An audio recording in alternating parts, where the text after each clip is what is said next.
الحمد لله الذي أنزل الآيات القرآنية وهدانا بها إلى العقائد الإيمانية، والصلاة والسلام على حبيبه ونبيه ورسوله وأمه محمد المصطفى صلى الله تعالى عليه وسلم وعلى آله وأصحابه أجمعين. أما بعد، فأعوذ بالله من الشيطان الرجيم. بسم الله الرحمن الرحيم. قال الله تعالى في قرآن المجيد: قل لا أسألكم عليه أجرا إلا المودة في القربى. صدق الله العلي العظيم وصدق رسوله أمين الكريم، ونحن على ذلك لمن الشاهدين والشاكرين، والحمد لله رب العالمين. إن الله وملائكته يصلون على النبي يا أيها الذين آمنوا صلوا عليه وسلموا تسليما. اللهم صل على سيدنا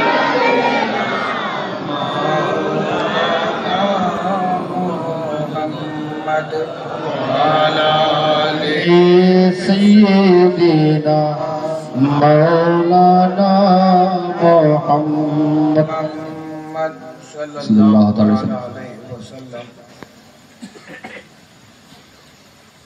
منبر نور پر رونق افروز باوقار علماء کرام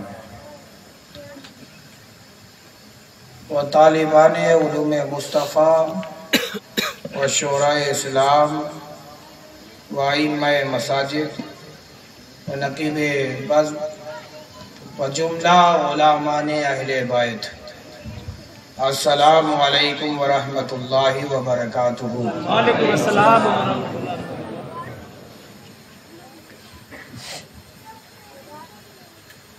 ایسا محسوس ہو رہا ہے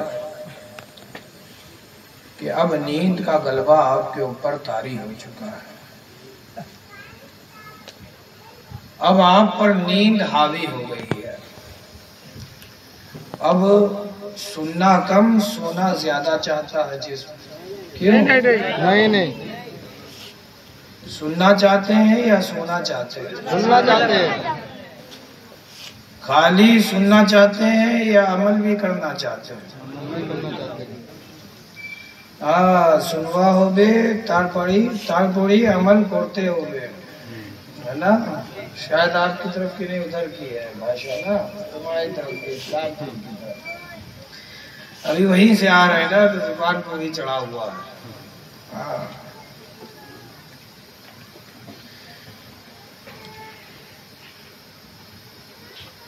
سنیں گے بھائی؟ ایک مرتبہ درود پاک کا نذرانہ باقیدہ پیش فرما لیں. اللہم صلی علی سیدنا و شفیعنا مولانا محمد معلم الجود والکرم کما تحب و ترضی بان تصلی علیہ. وقت کافی ہو چکا ہے اور میں آپ کو زیادہ زحمت نہیں دینا چاہتا. کافی دیر سے آپ یہاں بیٹھے ہو، جلسے کو آپ لوگوں نے کامیاب کر رکھا ہے، لیکن صحیح معنوں میں کامیابی تب حاصل ہوگی جب آپ یہاں سے کچھ سیکھ کے جاؤ اور سیکھو اور اسے اپنی زندگی بنا لو، ہے نا؟ تب صحیح معنوں میں کامیابی ہے. اگر آپ سننا چاہتے ہو تو میں سناؤں گا، سنو گے؟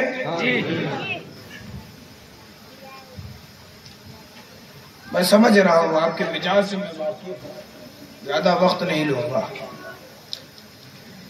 ایک مرتبہ حبیب کبریا کی بارگاہ میں ہدیہ درود پاک پیش فرما لو. اللہم صلی علی سیدنا و شفیعنا و مولانا محمد ماتم الجود والکرم کما تحب و ترضی بان تصلی علیہ صلی اللہ تعالی علیہ وسلم. میں نے جس آیت مقدسہ کی تلاوت کا شرف حاصل کیا، اللہ رب العزت ارشاد فرماتا ہے قُلْ لَا أَسْأَلُكُمْ عَلَيْهِ أَجْرًا إِلَّا الْمَوَدَّةَ فِي الْقُرْبَى۔ اس آیت مقدسہ میں ایک مطالبہ ہے، ایک مطالبہ ہے، اور وہ مطالبہ کیا ہے؟ مودت، اہل بیت کی مودت۔ یہ مطالبہ ہے، منشاء الہی ہے، رضا الہی ہے۔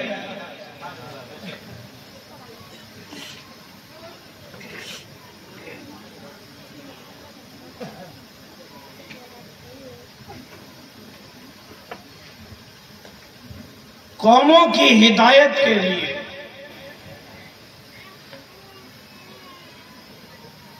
یہ زمانے کا قاعدہ اور دستور نہیں ہے،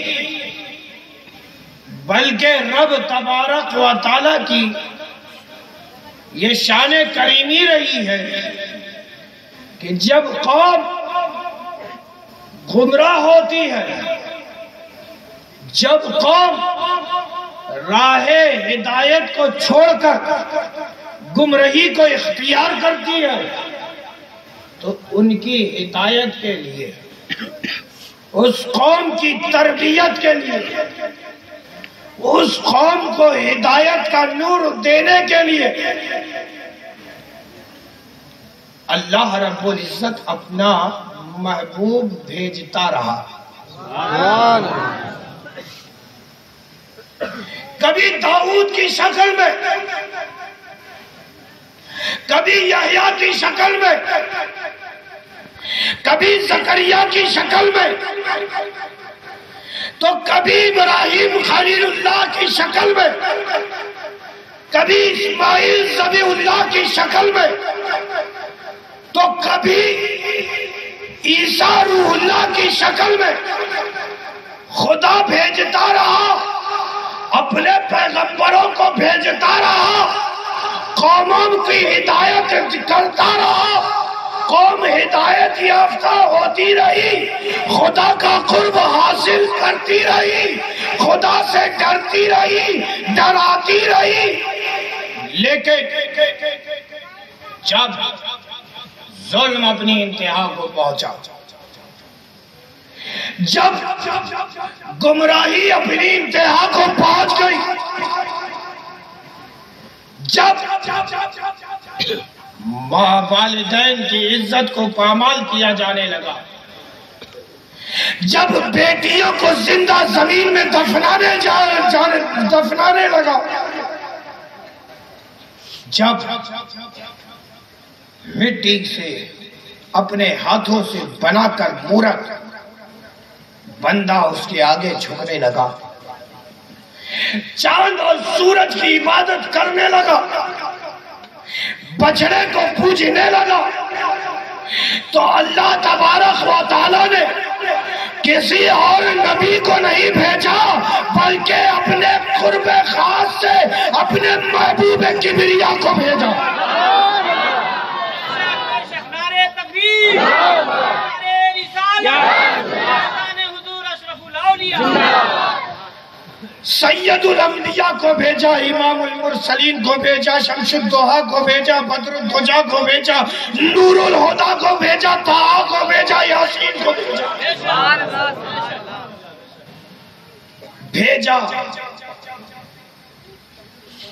تو نبی نے آتے ہی اعلان نبوت نہیں کیا، آتے ہی اعلان نبوت نہیں کیا، تاجدار ختم نبوت بنا کر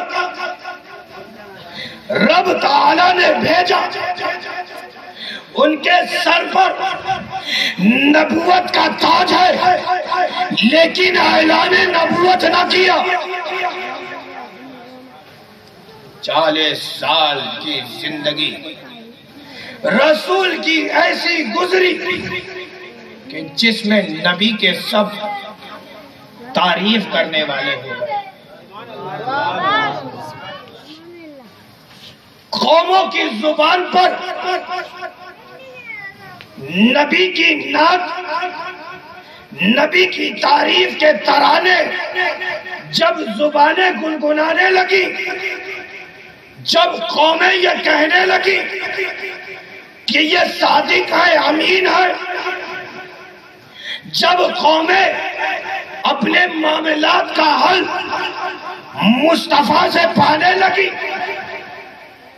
فاراں کی چوٹی پہ کھڑے ہو کر میرے مصطفیٰ نے اعلان نبوت کر دیا۔ سبحان اللہ، سبحان اللہ۔ وہ قومیں جو تعریف مصطفیٰ کرتی تھکتی نہ تھی، وہ جن کی زبان پر نعت مصطفیٰ تھا، آج وہ زبانیں خاموش ہو گئی۔ نبی سے بغض، عناد اور نفرت کی آگ نے محبت کی جگہ لے لی، محبت کی جگہ لے لی۔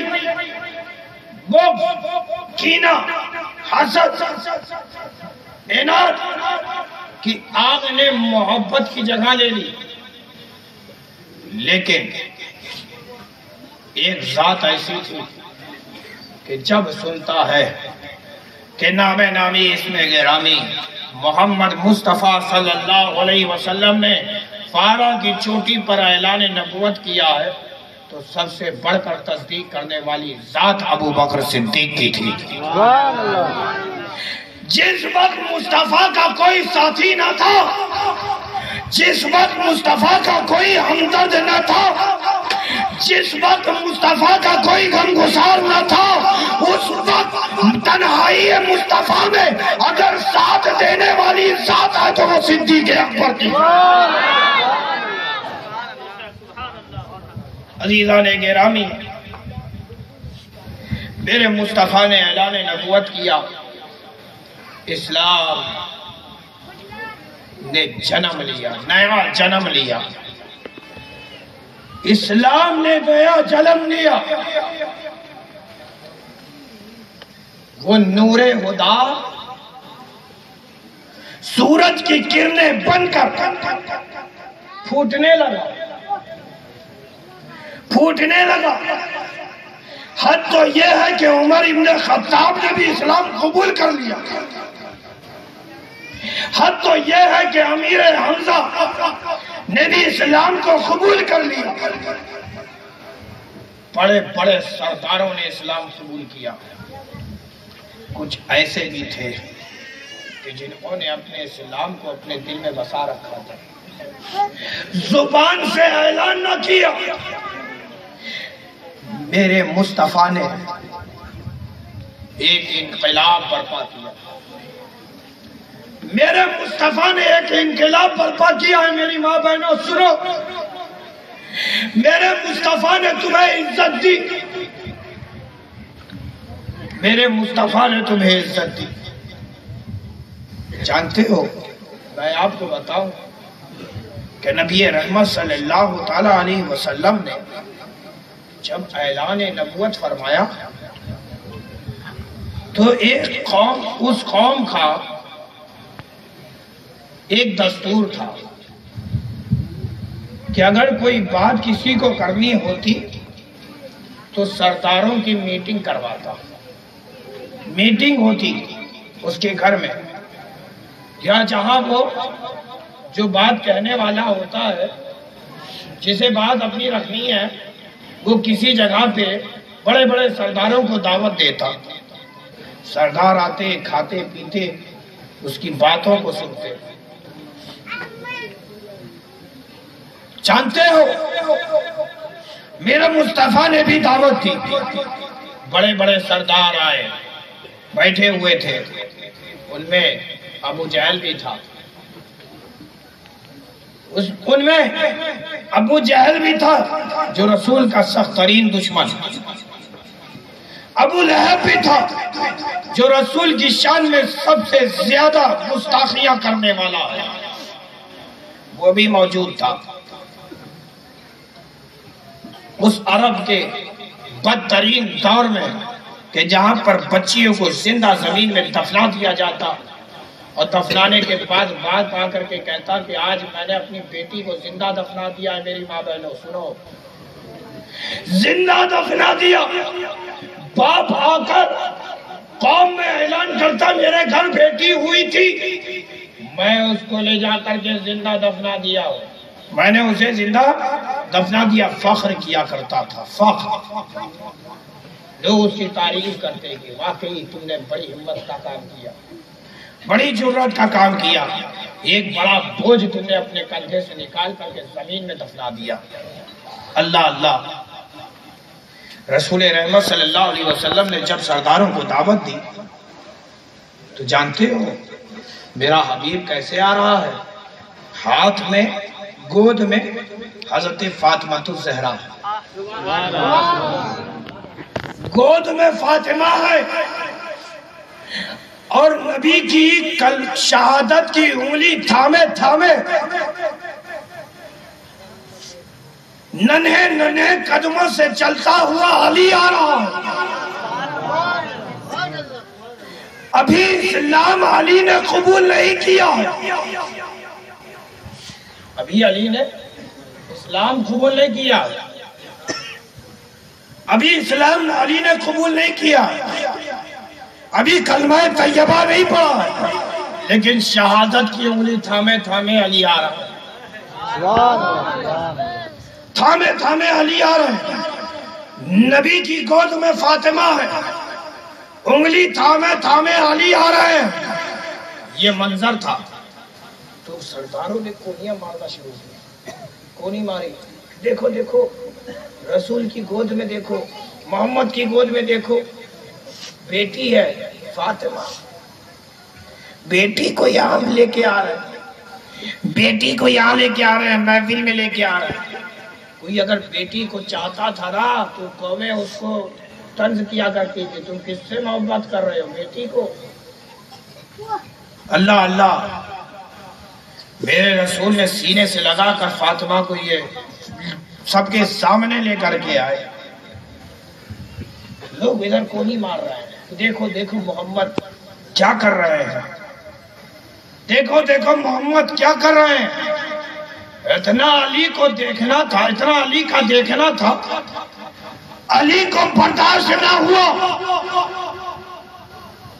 علی کو گوارا نہ ہوا کہ کوئی میرے محسن کی ادا کو دیکھ کر کونی مارے.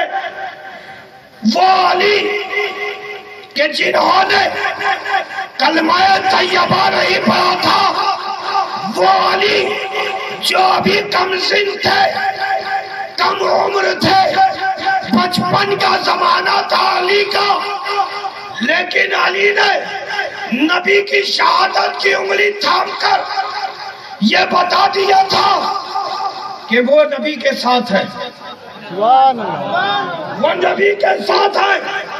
اب جو نبی کے شان میں یہ بے ادبی علی نے دیکھی تو رہ نہ سکے اور چیخ کر اعلان کیا لا الہ الا اللہ محمد رسول اللہ صلی اللہ علیہ وسلم. اب جو علی نے یہ للکار کر اعلان کیا تو کفار و مشرکین کے دل لرز گئے. عزیزان گرامی، وہ علی جو ابھی بچپن، اب وہ علی کہ جن کا زمانہ ابھی بچپن کا ہے، تو سوچو سوچو جب وہ بچپن کو ہوں گے تو ان کا عالم کیا ہوگا. عزیزان گرامی، نبی پر مکی زندگی دشوار ہوئی، وقت وہ بھی آیا ہے کہ نبی کو اپنی پیدائش گاہ چھوڑنی پڑی، ہجرت کرنے پہ مجبور کر دیا کفار و مشرکین نے. جب مکہ کی زمین اسلام کے لیے تنگ ہونے لگی، دشواریاں حد سے زیادہ بڑھنے لگی، تو میرے نبی نے ہجرت فرمائی. میرے نبی نے ارے بولو نا بھائی. میرے نبی نے ہجرت فرمائی، ساتھ کس کو لیا؟ صدیق اکبر کو. ساتھ کس کو لیا؟ ارے بولو نا بھائی، ارے بولو نا. صدیق اکبر کو لیا. اور امانت کس کے سپرد کی؟ علی کے.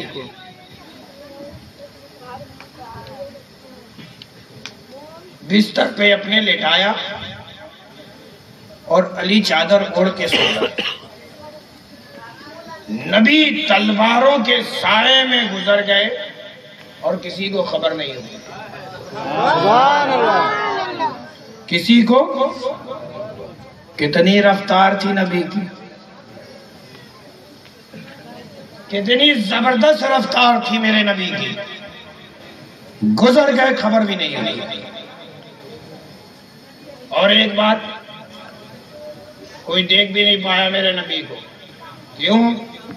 ایک مٹھی کنکڑی اٹھائی تھی اور پھینک دیا تھا کفار و مشرکین کی طرف.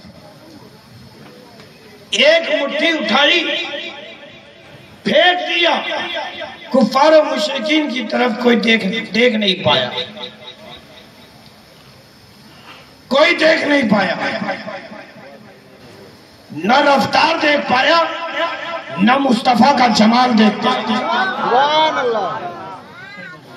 خدا نے فرمایا محبوب جو تم نے کنکڑی ماری وما رمیتا اذ رمیتا، اے محبوب جو تم نے کنکڑی ماری وہ تم نے نہیں بلکہ میں نے ماری. کتنا محبوب ہے خدا کو ہمارا تمہارا رسول. کہ مار دے، رسول کا مارنا خدا کا مارنا، رسول کا مارنا خدا کا مارنا. بات سمجھ رہے ہو کہ نہیں؟ اچھا ایک بات یہ بھی ہے، تاریخ. حضرت خالد بن ولید یہ بھی تو ایمان نہیں لائے تھے. اور میں بہت زبردست مسلمانوں کو ان کی وجہ سے نقصان ہوا تھا. لیکن میں بتانا یہ چاہتا ہوں، تمہاری توجہ یہاں دلانا چاہتا ہوں کہ جتنے لوگ رسول کو مارنے کے لیے تلوار ننگی لے کر کے پہنچے تھے اور جن پہ کنکڑی ماری تھی رسول نے، رسول ان کے سامنے سے گزر گئے، دیکھ نہیں پائے. تاریخ شاہد ہے ان میں سے کوئی ایک ایمان نہیں لے کے آئے. بات سمجھ رہے؟ ایک بھی ایمان نہیں لے کے آیا، ایک بھی ایمان نہ لے کے آیا. لیکن جس کے بارے میں نبی نے ہاتھ اٹھا کر دعا کر دی کہ اے باری تعالیٰ خالد کو ایمان دے دے، اگر خالد ایمان لے آئے گا تو اسلام کو تقویت حاصل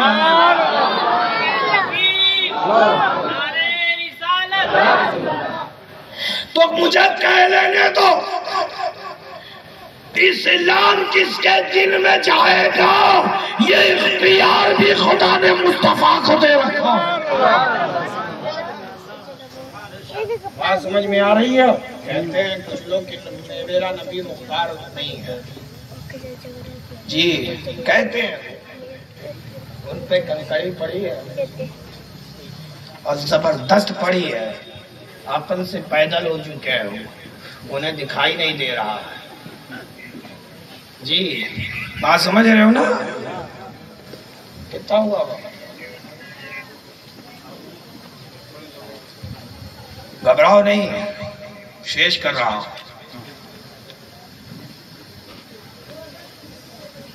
نبی رحمت صلی اللہ تعالی علیہ وسلم مدینہ پہنچ گئے. مدینہ والوں نے بڑھ چڑھ کر کے استقبال کیا، خوشیاں منائیں، جشن منایا.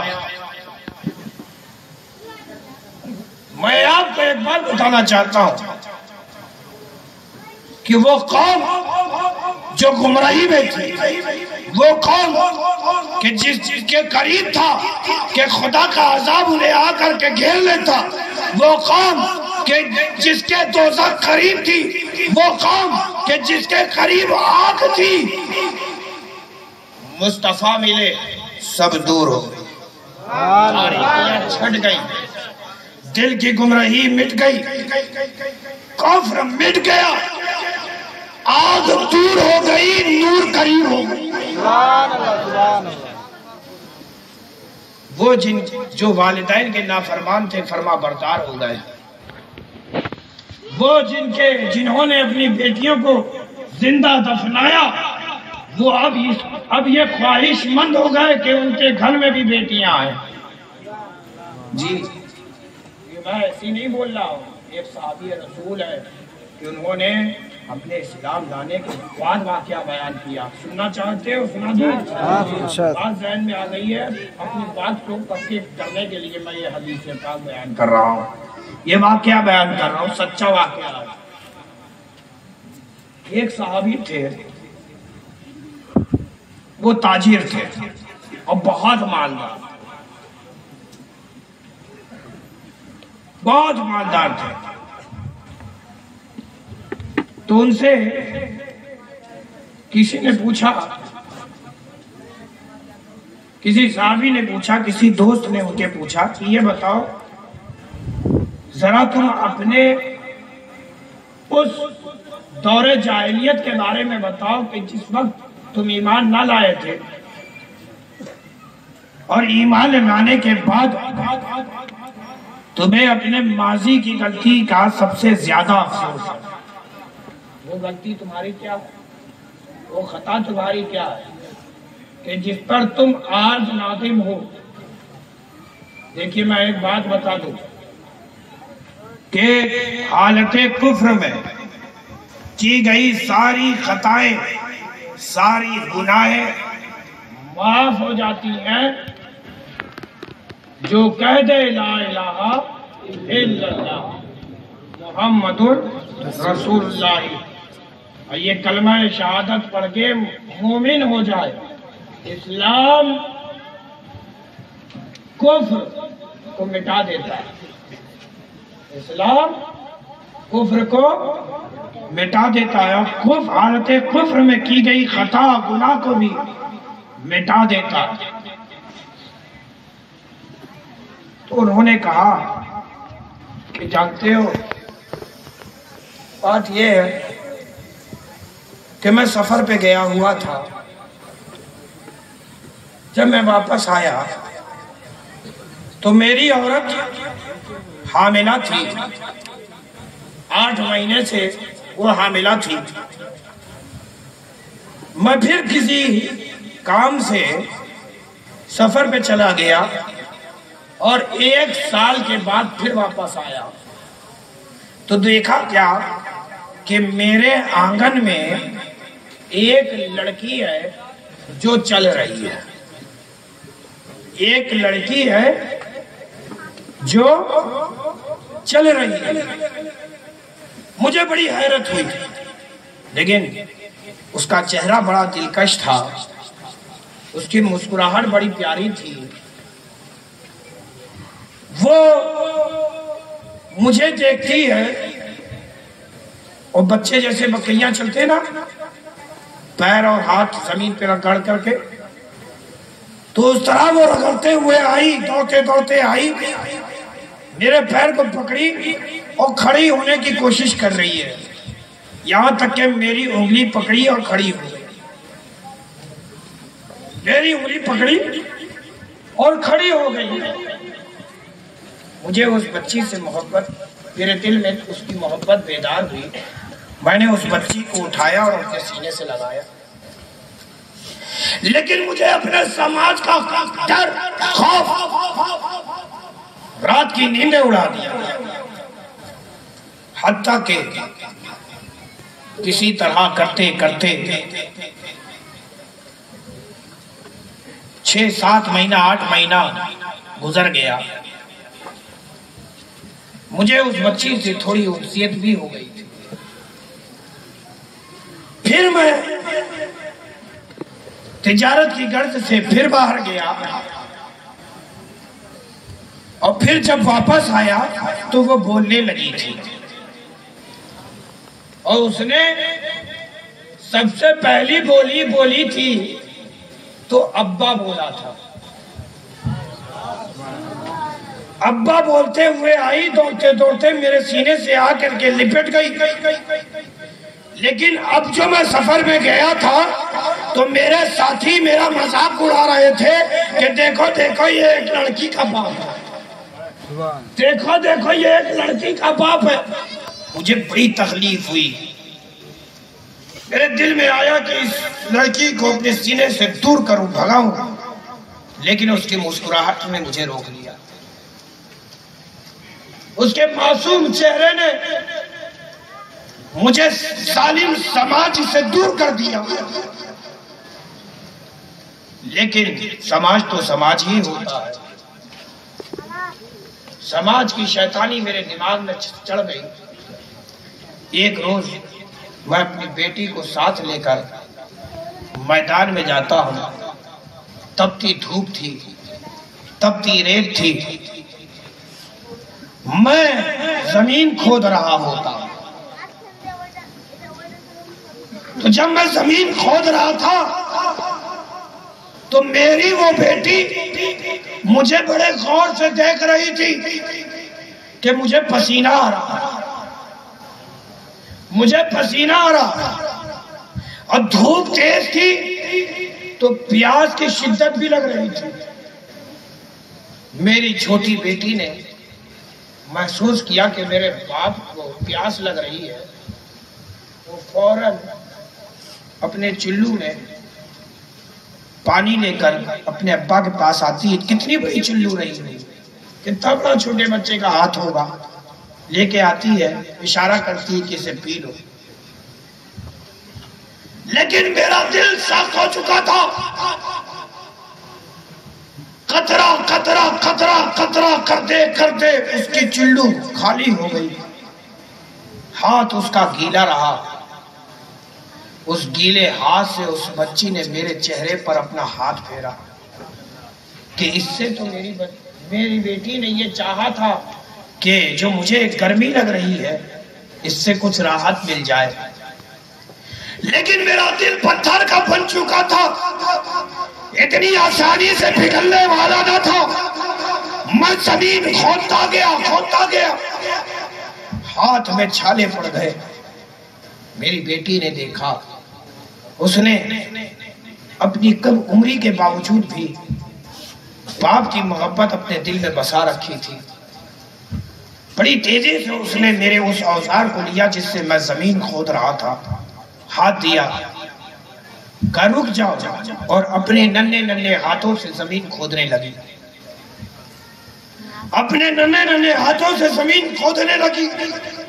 اسے کیا معلوم تھا کہ وہ خود اپنی قبر کھود رہی ہے. اسے کیا معلوم تھا کہ وہ خود اپنی قبر کھود رہی ہے. جب زمین دیکھی کہ میں نے اتنی گہری ہو گئی کہ اس بچی کو اس زمین میں دفنایا جا سکتا ہے تو میں نے اس بچی کو زمین میں گرایا, دھکا دیا, وہ زمین میں نیچے گری. پھٹافٹ میں نے مٹی ڈالنا شروع کیا. وہ ابا ابا کہتی رہی, ابا ابا کہتی رہی, یہاں تک کہ ابا ابا کی صدا آنی بند ہو گئی. میں نے زندہ اپنی بیٹی کو دفنا دیا. وہ وقت جب میں یاد کرتا ہوں تو خون کے آنسو روتا ہوں. وہ دور جاہلیت میں نے جو کی ہے غلطی, اس کا مجھے سب سے زیادہ افسوس ہے. اور آج میں تمنا رکھتا ہوں کہ خدا میرے گھر بھی بیٹی عطا کر دے تاکہ میرے گھر میں بھی خدا کی رحمت نازل ہو.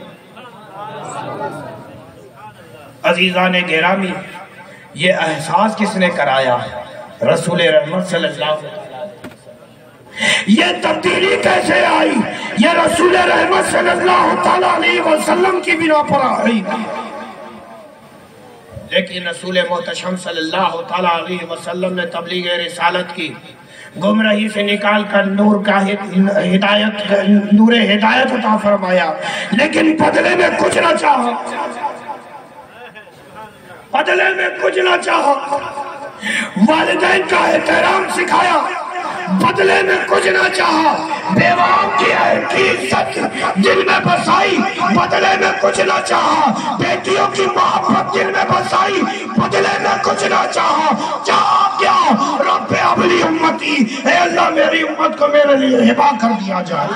نعرہ تکبیر، نعرہ رسالت، فیضان حضور اشرف الاولیاء، سبحان اللہ۔ چاہا کیا؟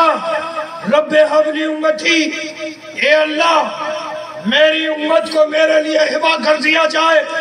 جب حبیب کبریا نے یہ نعرہ بلند کیا، رب ابلی امتی، رب ابلی امتی، رب ابلی امتی، اے اللہ میری امت، اے اللہ میری امت، اے اللہ میری امت میرے لیے ہبا کر دی جائے، میرے لیے ہبا کر دی جائے، میرے لیے ہبا کر دی جائے۔ یہ نعرہ کس نے بلند کیا؟ ارے بولو نا بھائی، میرے آقا نے۔ بدلے میں کچھ چاہا تم سے؟ کچھ نہ چاہا، کچھ بھی نہ چاہا۔ ایک روز انصار مدینہ نے اپنے دل میں جھانکا، گریبان کو چاک کیا اور دیکھا کہ ان کی ذات پر سب سے زیادہ کسی نے احسان کیا ہے تو وہ کوئی اور نہیں بلکہ رسول رحمت ہے۔ تو ان انصار مدینہ نے اپنے محبوب کے کیے گئے احسانات کا بدلہ دینا چاہا۔ آج تو خدا نے ہمیں مال سے نوازا ہے، آج تو خدا نے ہمیں عزت عطا کی ہے، آج تو خدا نے ہمیں دولت دی ہے، جاگیر دی ہے، شہرت دی ہے، ہمت دی ہے، طاقت دی ہے، سماج بہتر کیا ہے۔ یہ کس کی بدولت؟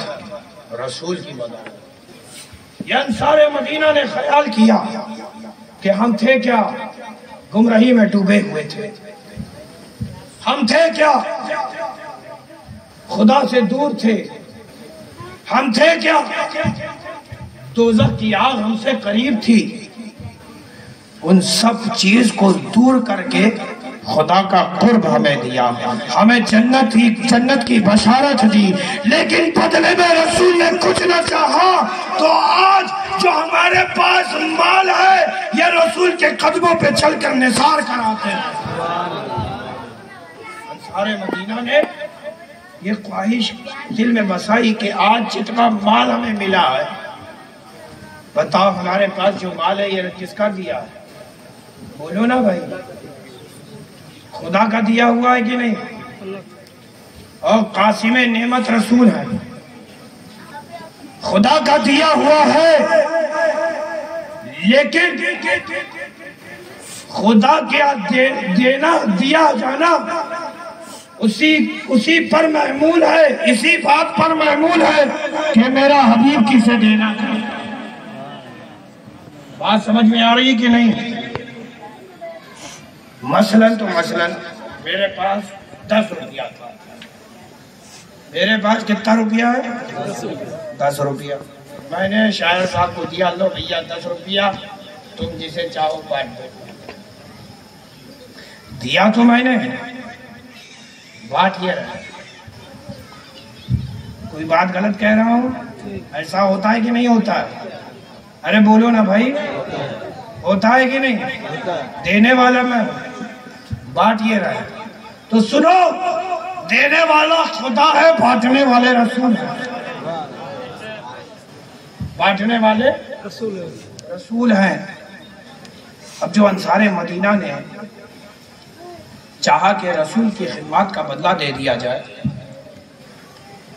تو اپنے ساتھ سارا مال، ہیرے جواہرات، سونے چاندی لے کر رسول کے قدموں میں بچھا دیا۔ کہے حبیب، آپ نے جو ہمیں ایمان دیا ہے، آپ نے جو ہمارے قوم میں آ کر کے خدمات انجام دی ہے، اے حبیب اس کے عوض میں آپ کے یہ غلام آپ کو یہ نذر پیش کرتے ہیں۔ اتنا کہنا تھا اتنا رسول کا سننا تھا کہ رسول کا چہرہ متغیر ہو گیا، چہرے پر سرخی اتر آئی، چہرہ لال ہو گیا۔ اب جو ادھر رسول کا چہرہ متغیر ہوا کہ خدا نے جبریل امین کو بھیجا کہ جاؤ میرے حبیب سے کہہ دو قُلْ لَا أَسْأَلُكُمْ عَلَيْهِ أَجْرًا إِلَّا الْمَوَدَّةَ فِي الْقُرْبَى۔ اے محبوب، آپ اپنی امت میں اعلان کر دو کہ آپ کو تبلیغ رسالت کا بدلہ یہ نہیں چاہیے۔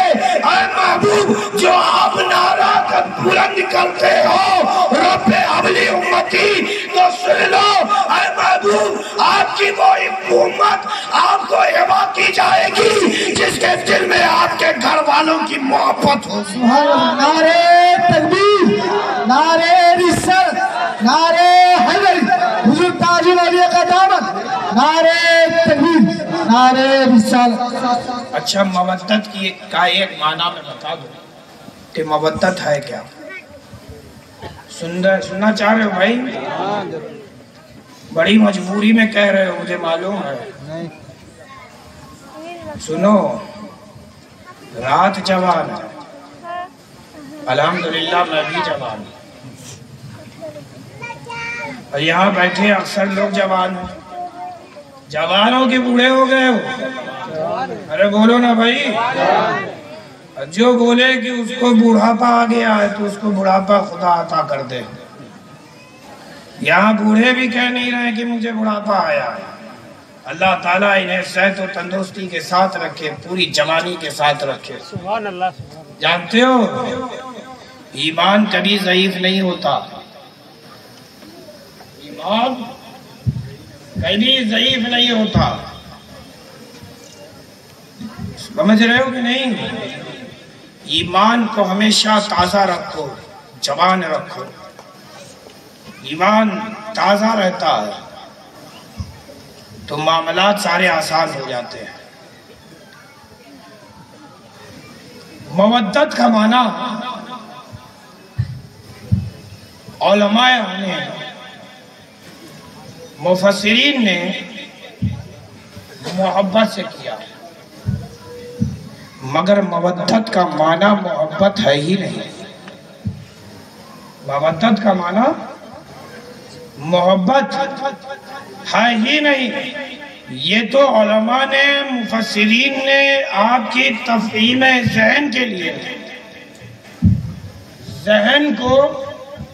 ذہن میں سمجھ آ جائے بات، اس لیے محبت لکھ دی ہے، پر اس مودت کا معنی محبت نہیں ہے۔ تو کیا ہے محبت میں؟ ہوتا کیا ہے کہ اپنا خیال رہتا ہے، اپنا خیال رہتا ہے، اپنا، سب سے پہلے اپنا، پھر محبوب کا۔ اپنا خیال پہلے، پھر محبوب کا، پہلے ہم، پھر محبوب۔ یہ اس کا نام ہے محبت۔ تم اپنی جان کو اپنے محبوب کی جان سے زیادہ قیمتی سمجھو تو یہ ہے کیا؟ محبت۔ محبت۔ لیکن مودت کیا ہے؟ اپنا خیال جاتا رہتا ہے، محبوب کا خیال باقی رہتا ہے، پھر جا کر کے کہیں بندہ فنا فی اللہ ہوتا ہے، فنا فی الشیخ ہوتا ہے۔ اور جب فنا فی اللہ ہو جاتا ہے، فنا فی الشیخ ہو جاتا ہے، تو پھر عالم یہ ہوتا ہے کہ سجدے میں اگر سر تن سے جدا بھی ہو، نیزے پہ بلند بھی ہو، تو قرآن کی تلاوت کرتا ہوا ہے نا؟ اے میرے پیارو، اس رسول کے احسانات اگر ہم تمہیں بتائیں تو 1000 راتیں گزر جائیں گی، لیکن مکمل احسانات ہم گنا نہیں سکتے۔ میرے حبیب کے کتنے احسانات ہیں، اگر تم گننا ہی چاہتے ہو تو بس اپنے سر کے بال گن کے بتاؤ، آسمان کے ستارے گن کے بتاؤ کہ آسمان میں کتنے ستارے ہیں، تمہارے سر پر کتنے بال ہیں۔ وہ کیا ہی جانے کہ سر پہ کتنے بال ہیں جن کے سر پہ بال ہی نہیں، تو وہ کیا ہی جانے کہ حبیب کے احسانات ہم پر کتنے ہیں جس کے پاس حص ہی نہیں۔ احسانات وہ جانتا ہے جو جس کے پاس حص ہوتا ہے۔ حص سمجھ رہے ہو کیا ہوتا ہے؟ ہم نے مارا زوردار تمہیں تماچا، اور اس تماچا پانے کے بعد جو درد ہوتا ہے، جلن ہوتی ہے، اس کو حس کہتے ہیں۔ کیا کہتے ہیں؟ حس، احساس، تکلیف کا احساس، دکھ کا احساس، پیاس کا احساس، بھوک کا احساس۔ لیکن جس کے پاس احساس ہی نہیں، کوما میں کوئی چلا جائے، ارے بولو نا بھائی، زندہ ہے کہ نہیں ہے، وہ کہ مردہ ہو گیا؟ ارے بولو نا بھائی، کوما سمجھ رہے ہو نا کسے کہتے ہیں؟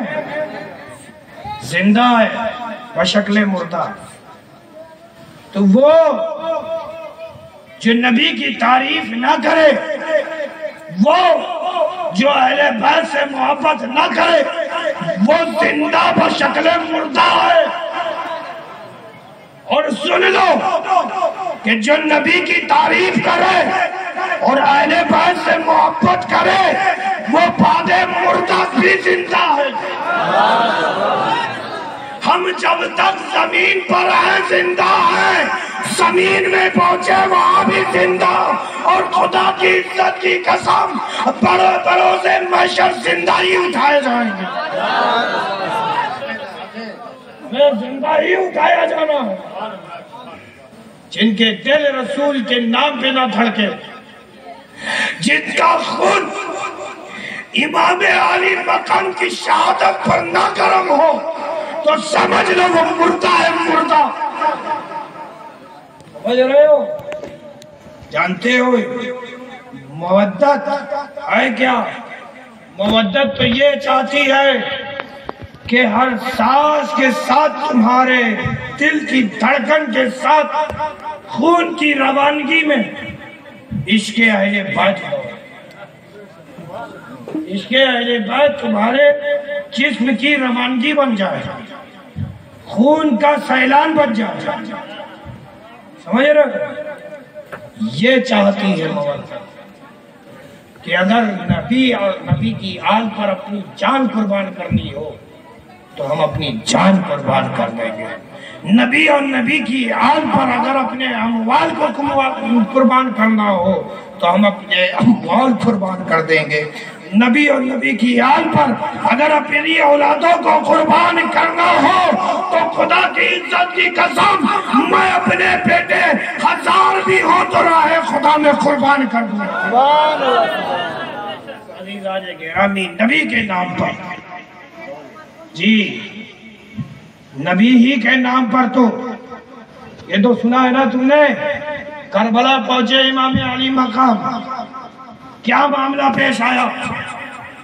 چاہتے تو واپس ہو سکتے تھے، چاہتے تو بیعت قبول کر کے اپنی جان بچا سکتے تھے، کیوں نہیں بچایا؟ کیا امام علی مقام کو اپنی جان پیاری نہ تھی؟ اپنی جان پیاری نہیں تھی تو اپنے بیٹوں کی تو جان پیاری ہونی چاہیے تھی۔ علی اکبر کی جوانی لٹ گئی، حسین ابن علی نے شکر ادا کیا۔ نبی علی اصغر گود میں شہید کر دیے گئے، امام علی مقام نے شکر ادا کیا۔ ہم شبیہ پیغمبر امام قاسم کا شباب لٹ گیا، حسین ابن علی نے اللہ کا شکر ادا کیا، عباس علمبردار کے بازو شہید کر دیے گئے، سینہ چھلنی کر دیا گیا، جسم لہولوان کر دیا گیا، لیکن حسین ابن علی کی زبان پر خدا کا شکر۔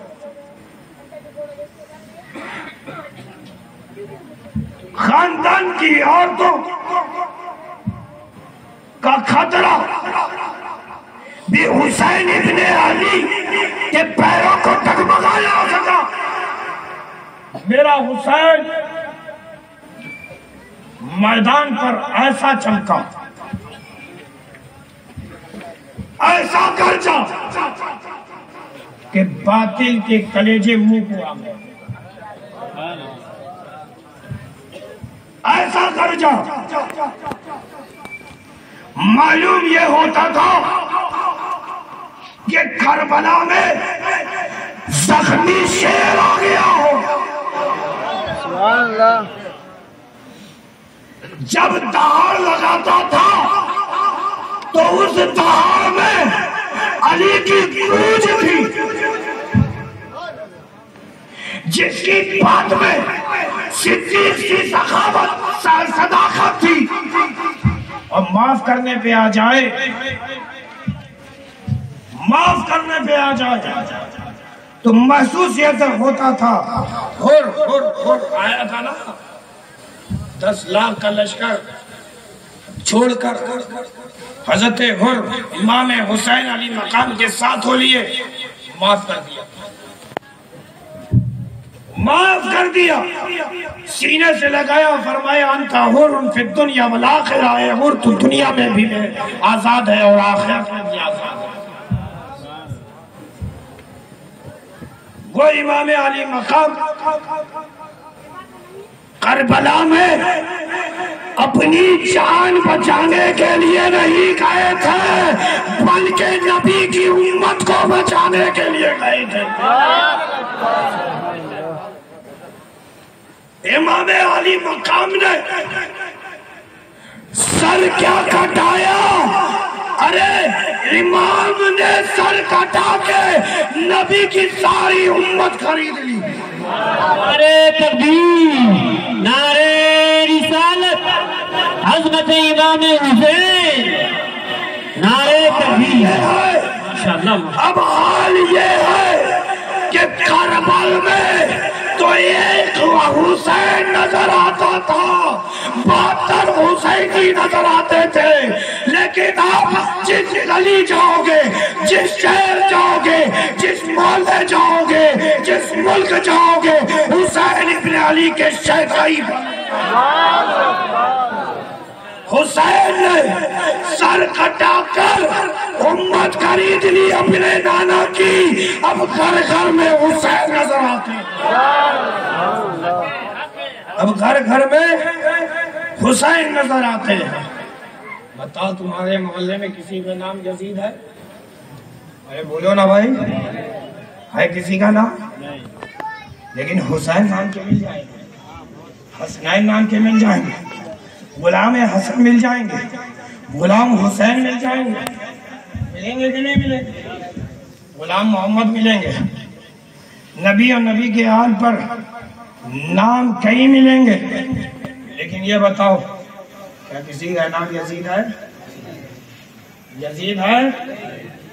نہیں ہے، کیونکہ یہ یزید نام ایسا ہے کہ یہ معلوم ہوتا ہے کہ ظلم کا عالم بن گیا، ظلم کا عالم بن گیا۔ لیکن حسین نام ایسا ہے کہ صبر کا عالم بن گیا ہو۔ حسین نام لیتے ہیں، ہماری نگاہوں کے سامنے صبر نظر آتا ہے، شکر نظر آتا ہے، وفا نظر آتی ہے، محبت نظر آتی ہے، انقلاب نظر آتی ہے، حق و باطل میں حسین حق نظر آتے ہیں۔ عزیزان گرامی، وہ حسین ابن علی۔ ایک آخری بات، وہ حسین ابن علی زمین پہ اپنے پیشانی رکھتے ہیں، خدا کا شکر سجدے میں ادا کرتے ہیں، جسم سے سر اقدس جدا کر دیا جاتا ہے۔ انا للہ و انا الیہ راجعون۔ لیکن امام علی مقام کے چہرے پر شکن تک نہیں، میرے امام کے چہرے پہ مسکراہٹ ہے، میرے امام کے چہرے پر سکون نظر آ رہا ہے، میرے امام کے چہرے پر فتح یابی کا صحرا نظر آ رہا ہے، فتح یابی کا صحرا نظر آ رہا ہے۔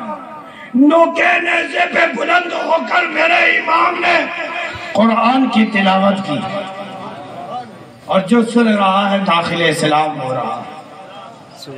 اور پادری نے دیکھا حسین ابن علی کو بازار شام میں، تو دیکھ کر فدا ہو گیا اور مدینے کی طرف رخ کرتا ہے، اور حسین ابن علی کی طرف دیکھتا ہے اور کہتا ہے کہ اے حسین ابن علی، آپ میرے ایمان کے شاہد بن جائیں، میں آپ کے نانا کا کلمہ پڑھتا ہوں اور داخل اسلام ہوتا ہوں، لا الہ الا اللہ محمد رسول اللہ صلی اللہ علیہ وسلم۔ اب جو اسلام قبول کر لیا تو خون میں اہل بیت کی محبت دوڑ اٹھی۔ اب نیزے پہ امام کا سر اقدس ہے۔ اس پادری نے بھی تلوار نکالی اور حسین ابن علی کے ساتھ جا ملا، جام شہادت نوش کی۔ انا للہ و انا الیہ راجعون۔ عزیزان گرامی، یہ ہے محبت۔ جانتے ہو اہل بیت کی محبت کیسی ہے؟ اہل بیت کی محبت جان ہے، جان جان ہے۔ اچھا، بکرا ذبح کرتے ہو نا؟ بکرا کیا ہے کبھی؟ بکرا ذبح کیا تو جب نس کٹ گئی، خون کا چشمہ رواں ہو گیا، یہاں تک کہ تم سر بھی پورا اڑا دو، نکال دو، جسم میں حرکت رہے گی کہ نہیں رہے گی؟ پیر ویر ہلتا ہے کہ نہیں ہلتا ہے؟ ارے بولو نا بھائی۔ تو کیا جان پوری نکل جاتی ہے ذبح کرتی؟ نہیں۔ جو جسم میں حرکت ہے، چھری پھرنے کے بعد بھی ابھی جان مکمل نکلی نہیں ہے، تو جب وہ ٹھنڈا ہو جاتا ہے، جسم حرکت رک جاتی ہے، تو کہا جائے گا کہ جان مکمل نکل گئی۔ عزیزان گرامی سنو، اگر تمہارا خون اہل بیت کے نام پر نہیں گرم ہوتا ہے، تمہارے جسم میں خون کی روانگی اور سیلان تیز نہیں ہوتا ہے، تو سمجھ لو تم مردہ ہو۔ سمجھ رہے ہو؟ مردہ ہو، تم میں کوئی حرکت نہیں۔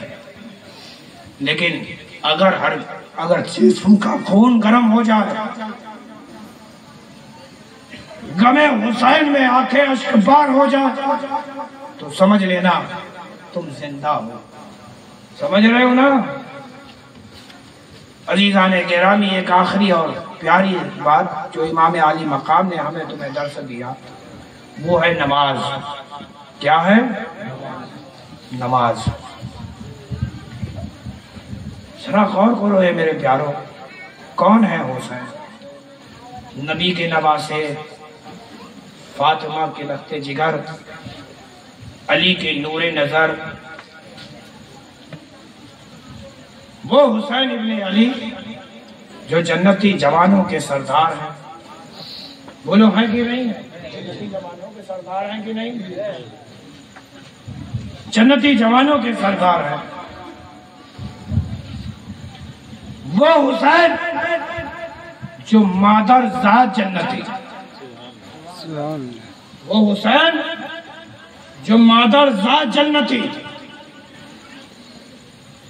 جس کا باپ علی، اور علی ایسا کہ اگر علی کسی کو جنت میں جانے کی اجازت نہ دے تو کسی کا باپ بھی نہیں جا سکتا۔ حضرت فاطمہ جنتی عورتوں کی سردار ہیں۔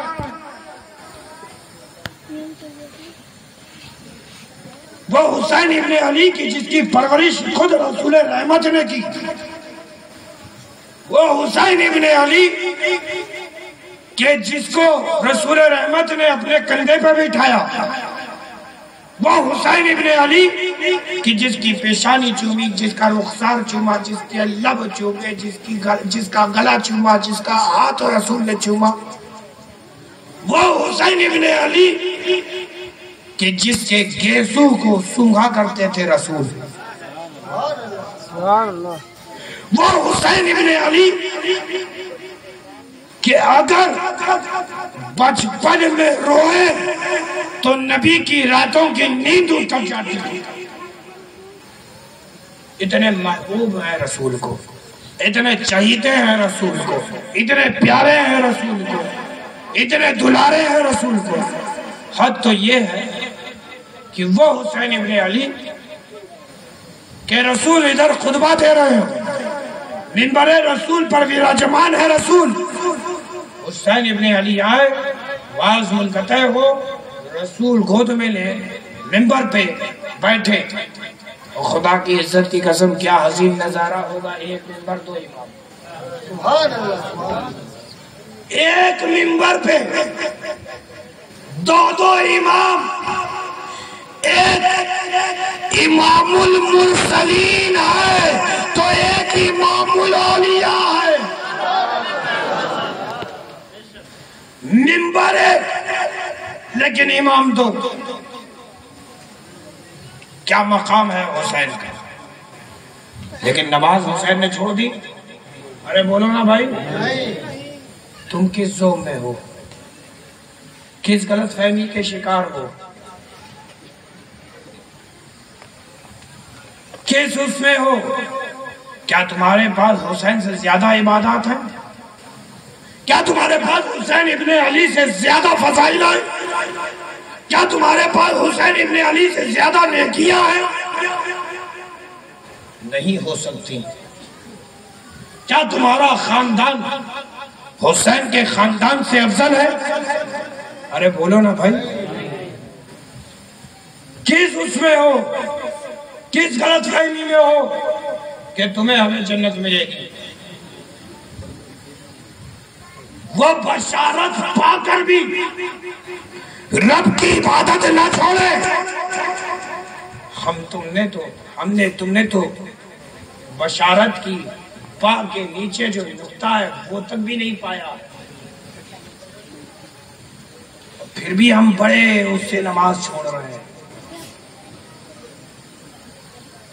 بڑے اس سے نماز چھوڑ رہے ہیں۔ نماز چھوڑ گئی ہے، اسے بیان بھی کر رہے ہیں کہ فجر کی نماز چھوڑ گئی۔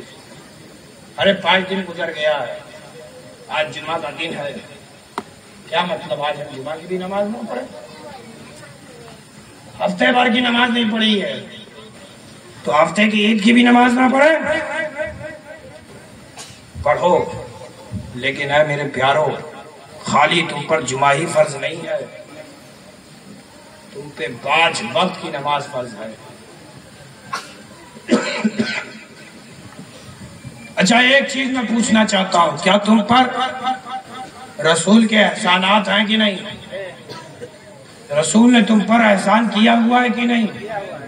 ارے بولو نا بھائی، جس پر کیا ہے وہی بولے گا۔ رسول نے تم پر احسان کیا؟ زور سے بولو۔ ابھی کوئی پارٹی کا نعرہ ہوتا تو دیتے ہی ہو بے، زور زور سے پیچھے تک سب بولتے ہیں، ہے نا؟ اب پوچھو کیا دینا ہے، پتہ نہیں، آگے والے سے ہے نا؟ دیتے ہی ہو بے، کیا دینا ہے؟ نہیں معلوم ہم کو، آگے والے سے پوچھو، آگے والا کہہ رہا تو ہم کہہ رہے ہیں۔ سنو، آگے والوں نے کہا ہے کہ نماز پڑھو، کیوں تم پیچھے والے نماز نہیں پڑھ رہے؟ حسین ابن علی نے کہا ہے تم سے کہ نماز چھوڑ دو، میں بخشوا دوں گا؟ اگر کہا ہو تو خدا کی عزت کی قسم مت پڑھنا، وہ جنتی جوانوں کے سردار ہیں، ان کو بھی خدا نے اختیارات دیے۔ کہا ہے، پوچھ رہا ہوں میں، بتاؤ۔ حسین ابن علی نے یہ کہا ہے نماز چھوڑ دو، میں بچا لوں گا؟ ارے بولو نا بھائی، کہا ہے کہیں تاریخ میں پڑھا ہے، سنا ہے؟ نہیں۔ کیوں نہیں نماز پڑھتے ہو؟ میں آپ کو بتاؤں، نماز میرے رسول کی آنکھوں کی ٹھنڈک ہے۔ سبحان اللہ۔ نماز میرے رسول کی آنکھوں کی ٹھنڈک ہے۔ تم یہ نہیں چاہتے کہ تم نماز پڑھو اور ٹھنڈک میرے رسول کی آنکھوں کو پہنچے؟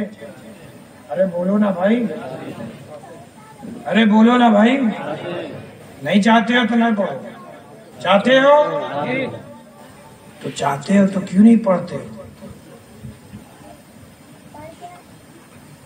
کیوں نہیں پڑھتے ہو؟ رسول نے نماز پڑھنے کا حکم دیا کہ نماز پڑھو، سچ بولو،